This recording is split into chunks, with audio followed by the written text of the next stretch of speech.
The site where the Ark of the Covenant was known to have been stored in Israel for 2 decades is about to be excavated for the very first time. They entered the chamber one by one, careful not to disturb the dust that lay thick across the floor. The air felt tight, almost pressed in, as if the room had been sealed on purpose. Their lights swept across rough stone, broken jars, and carvings that looked older than any record they had ever studied. But none of that mattered. Something else pulled their eyes forward. Before we continue, subscribe for more discoveries where faith meets archaeology, and don't forget to turn on notifications for our next revelation from the Holy Land. At the far end of the chamber sat a mound of collapsed rock, just tall enough to hide whatever lay beneath it. A faint shimmer peeked out between the cracks, muted, gold, and too perfect to be random. The team froze, because if that shine belonged to what they feared, then the world was about to hear a story no one was prepared for. Before anyone touched the rubble, the team set up a single lamp beside the platform. Its glow spread across the mound, revealing sharper lines beneath the stones, lines that looked carved, measured, intentional. One of the researchers whispered that it felt wrong to move anything. Another said they had come too far to stop.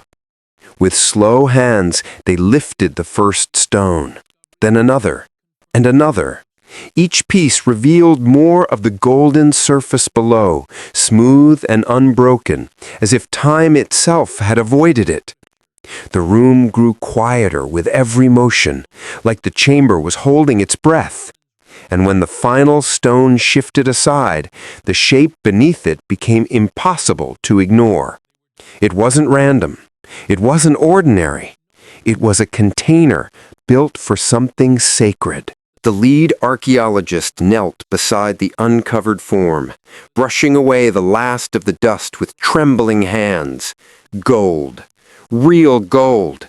But it wasn't the shine that froze him. It was the detail.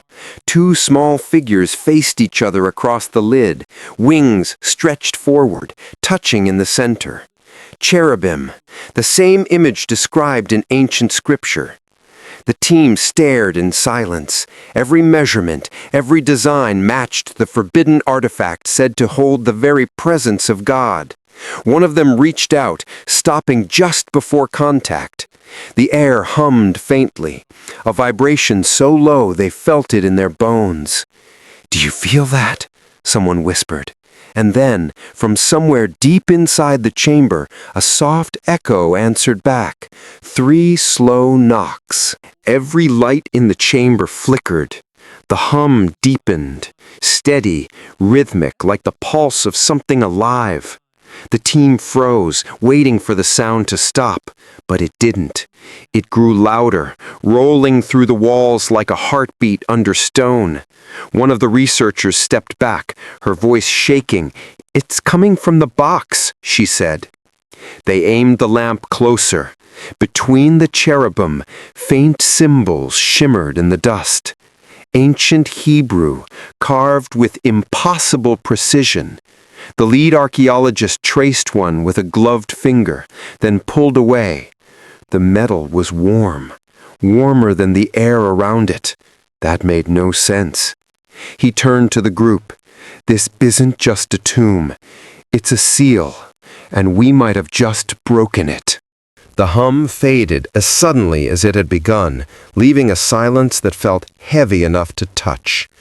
The team exchanged nervous glances. Nothing moved until a draft swept through the room, cold and dry, stirring the dust into thin spirals. The lead archaeologist steadied his breath and lifted the lamp higher. The carvings on the ark's surface had changed. What had been faint moments ago now glowed softly, as if lit from within. He leaned closer. The light pulsed once, then vanished. The others stepped back instinctively. Someone whispered a prayer. Another whispered to leave it buried. But it was too late for that.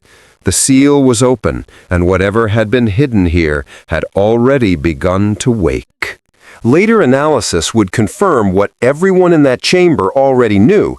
The structure wasn't a copy. Every measurement, every engraving matched the descriptions from Exodus, down to the width of the mercy seat and the facing wings of gold. Yet what made it impossible to explain was the residue found along the lid, dark, dried, and unidentifiable. The team collected samples in silence, their hands shaking. One of them pointed toward the ceiling. A narrow crack split the stone directly above the ark, running upward as though something long ago had cut through the rock. "It leads straight to the surface," said the lead archaeologist, "directly under the hill outside the city." He hesitated, staring up. That hill's name was Golgotha. For a long time, no one spoke. The name alone carried a weight they could all feel. Golgotha, the place of the skull, the hill where Christ was crucified. The idea seemed impossible, yet the evidence lined up too perfectly to ignore. The crack above the ark wasn't natural. It followed a straight line as if carved by force, perhaps something from long ago. The lead archaeologist's voice trembled as he read his notes. If the ark was hidden here before the crucifixion, then the blood that fell from that cross... He didn't finish the sentence. No one needed him to. The possibility hung in the air like electricity. What if the blood had fallen through that crack onto the mercy seat itself? Days later, under tight security, the samples were sent for independent testing. The results returned unlike anything in their database. Blood cells still intact, partially active, as if from a living source. Stranger still, the chromosomal pattern was incomplete.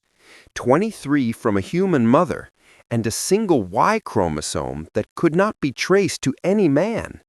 The lab refused further comment. When the team returned to the chamber to verify their findings, they found something impossible. The floor was dry, the residue gone. Only the faint outline of wings glowed where the light touched the ark. And though no one spoke it aloud, each of them felt the same silent truth. They had witnessed something that was never meant to be seen. The discovery was sealed, the chamber reclosed, and every record locked away under government order. The team dispersed, forbidden to speak of what they had found.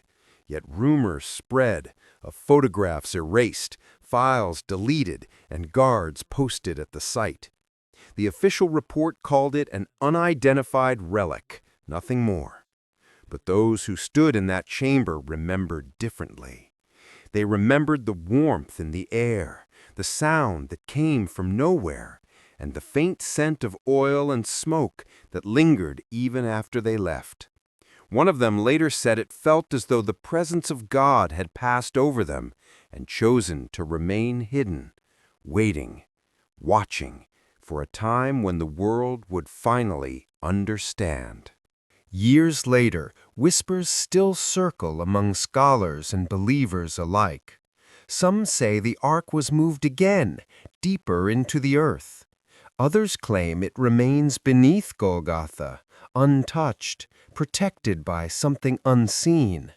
A few believe it will surface only when prophecy demands it, when the world once again forgets what holiness feels like. Satellite scans of the site reveal nothing unusual, only solid rock.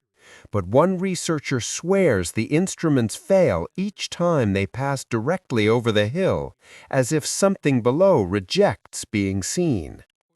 So maybe the ark was never meant to be found. Maybe it was meant to wait. And when it finally rises again, it won't just confirm history, it will change it forever.